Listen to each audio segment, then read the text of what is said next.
Épisode 3, celle qui était au lit avec son amoureux.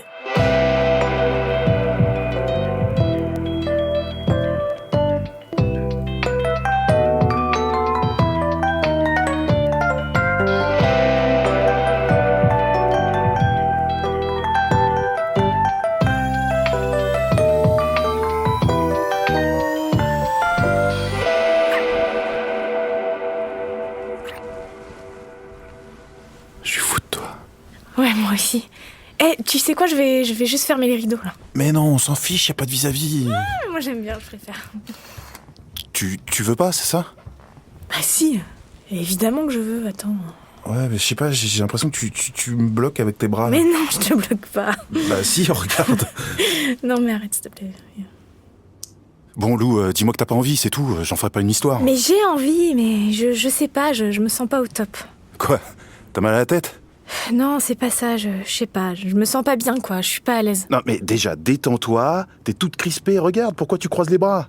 Si ça, c'est pas un langage du corps pour dire non, j'ai pas envie, alors je sais pas ce que c'est. Mais non, mais rien à voir, juste, je me sens pas désirable, voilà. Je sais pas ce que tu me trouves. T'es folle ou quoi? Je te désire absolument tout le temps. Avant même que je te rencontre, je te désirais. Ouais, je vois que tu me désires. Mais je comprends pas pourquoi, tu vois. Ouais, je sens qu'il y a autre chose.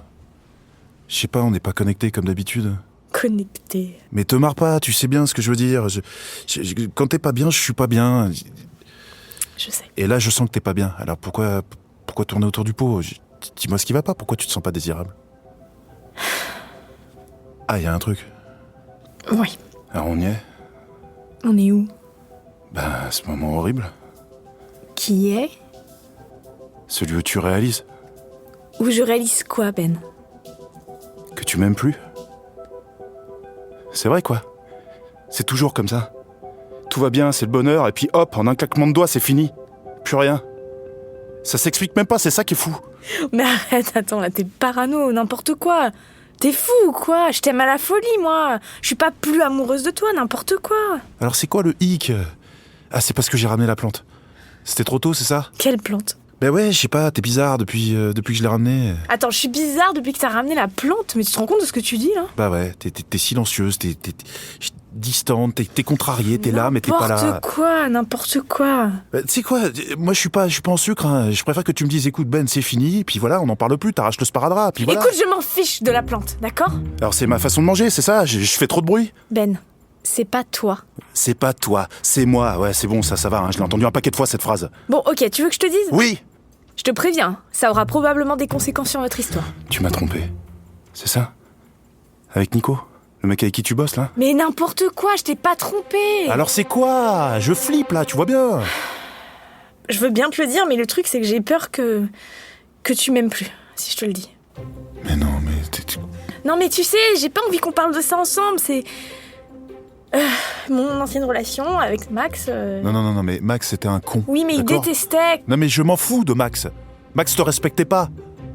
Toi, t'es ma pâquerette, ok? Ça bougera pas, jamais. Tu peux tout me dire.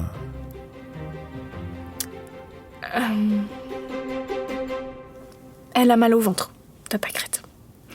Elle est un peu coincée. D'accord.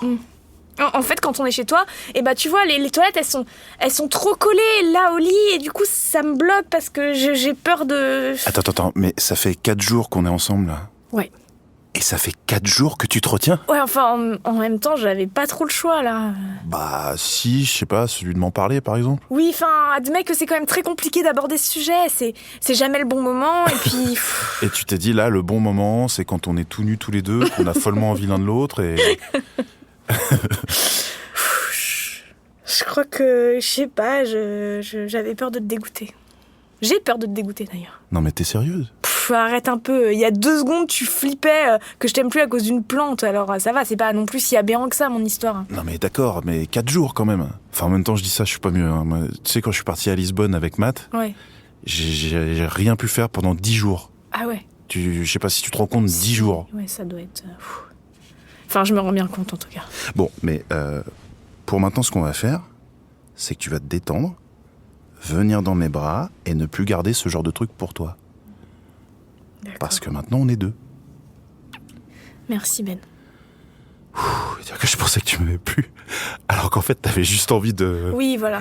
Bah ouais, Oui. parfois faut que ça sorte, quoi. Psst, c'est Lou. Et oui, c'est pas toujours glamour de devoir parler de problèmes de constipation avec son amoureux. Mais c'est essentiel si vous ne voulez pas, comme moi, vous retrouver bloqué pendant des jours. Bon, Nathalie Giraud, sexothérapeute, m'a fait comprendre que je jouais un peu un jeu dangereux avec mon silence.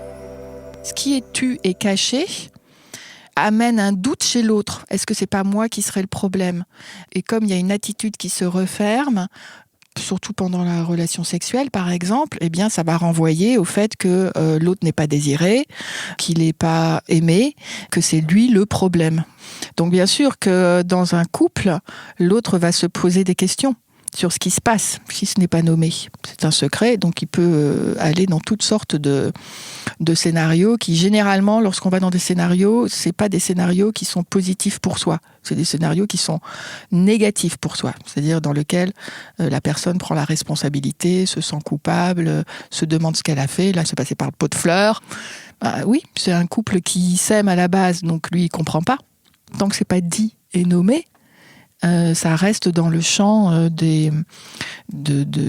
inconscient de ce qui pourrait gêner la relation, et pour lui, ça se ramène à sa responsabilité. Et mon pauvre Ben qui s'imagine les pires trucs. C'est pour ça que j'ai fini par lui avouer que j'étais constipée d'ailleurs. De toute façon, j'étais paralysée, mon corps ne m'obéissait plus. Le corps de Lou se ferme parce que elle n'a pas envie qu'il puisse sentir qu'elle a un problème. Elle n'a pas envie d'en parler. Ça lui fait mal. Ça lui tourne dans la tête. Et il y a de la honte. Donc évidemment que ça a un impact sur la possibilité de s'ouvrir, la possibilité de profiter du moment. Aller dans la relation intime, c'est aller dans la relation du corps qui parle. Lou ne se sent pas désirable. Elle ne se sent pas désirable par elle-même puisque son corps n'est pas accepté. Son corps, c'est son ennemi. C'est plus son ami. C'est plus l'ami qui s'ouvre, l'ami qui peut mouiller de désir, l'ami qui peut lubrifier. C'est l'ami qui retient, c'est l'ami qui a mal. C'est l'ennemi qui garde.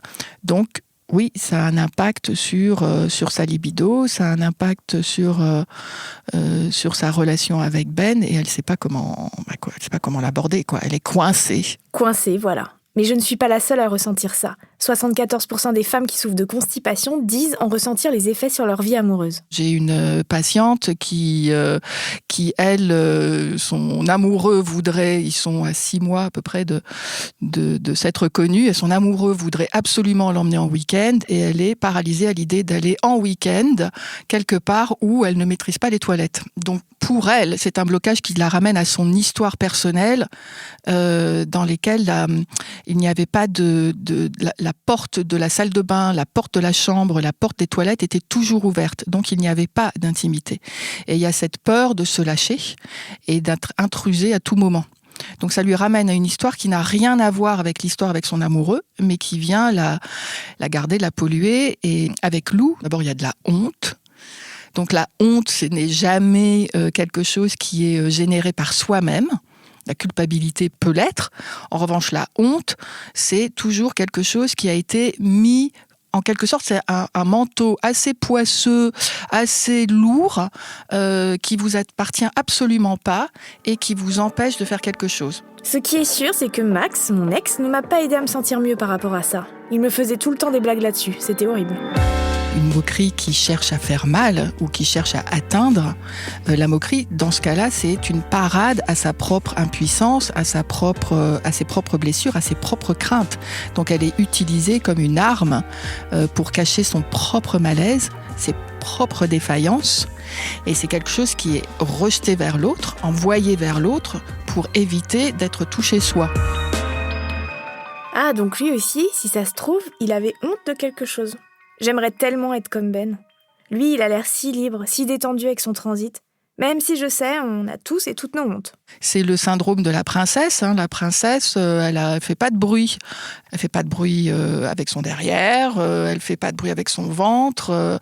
À la limite, elle peut juste faire pipi parce que ça, c'est OK. Mais tout ce qui peut émaner d'elle eh bien, va générer une gêne et un malaise. Et le fait que la porte des toilettes soit à côté du lit, c'est tout ce qu'elle peut mettre dans le bruit qui caractérise une personne qui n'est plus une princesse, qui est humaine, mais dont on peut se moquer, railler, comme elle l'a été, à mon avis, dans sa relation précédente. Ah ça, je me sens tellement moche, pas désirable. Comme 25% des femmes qui souffrent de constipation et qui voient un impact sur leur vie, j'ai plus envie de faire l'amour, quoi. Je pourrais pas me lâcher, j'ai peur de ce que mon corps pourrait faire. C'est la différence entre se mettre nu et se mettre à nu. Et là, il y a une part qui est, ce n'est pas mon corps que je montre, ou le problème, mais c'est quelque chose qui m'appartient et dont j'ai honte. C'est-à-dire qui peut causer une réaction qui va m'exclure de la relation. C'est ce poids-là de cette émotion qui a été générée par le passé qui l'empêche de se confier. Il est fort probable que la libération de ce poids se fait par ce dialogue qui est en train de se passer avec son amoureux. C'est ce qu'on nous apprend aussi. On nous apprend que cette intimité des toilettes, tout dépend de comment s'est fait aussi son apprentissage de la propreté ou de la saleté. Comment s'est fait son éducation. Est-ce que elle a eu le droit d'avoir des flatulences et d'avoir des gaz? Est-ce que c'était ok? Ou alors est-ce que elle s'est faite punir ou j'en sais rien. Tout dépend de la réaction aussi de son entourage par rapport au bruit du corps. En tout cas, la réaction de Ben a été géniale. Il est si bienveillant, si compréhensif. Bon, Nathalie Giraud m'a dit que j'aurais pu mieux choisir mon moment.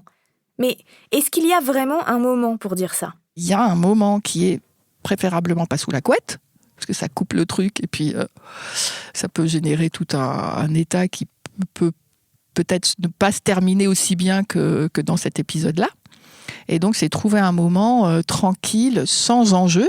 Il n'y a pas l'enjeu de la sexualité, dans lequel la personne peut dire, écoute, il y a un truc dont je voudrais te parler, mais j'ai très peur que tu te moques de moi. Et donc, nommer la peur de ce qui pourrait se passer. L'amener en posant des mots sur ses craintes, ses peurs, ses appréhensions de ce qui arrive, pour, en quelque sorte, dégoupiller la grenade pour pas qu'elle explose, en quelque sorte. C'est vraiment ce mécanisme-là. Donc, désamorcer, en anticipant. Et en posant des mots sur ce qui pourrait arriver de pire. Et si l'autre est un peu obtus, ou obtuse, ou qu'il ou qu'elle est pas dans une relation ou dans une relation qui peut être un peu toxique, c'est là où la personne peut voir, c'est en quelque sorte le test à l'acide, de voir ce qui est possible ou pas possible, de la réaction de l'autre personne. Et puis ça peut vous amener, si l'autre vous accepte pas dans toutes vos dimensions, est-ce que je suis vraiment moi dans cette relation ou est-ce que je me cache? Comment je me cache? Quel masque est-ce que je mets? Combien de temps est-ce que je vais le mettre? Ça peut amener à se poser des tas de questions sur ce que je trouve dans cette relation et comment est-ce que je me contrains aussi dans cette relation. Bon, ce qu'il faut retenir, c'est que même sur ces sujets délicats, il faut communiquer. Chronique de l'intérieur, c'est votre podcast EPAR, l'eau minérale naturelle qui facilite le transit. Vous pouvez retrouver tous les autres épisodes sur toutes les plateformes d'écoute et sur epar.fr.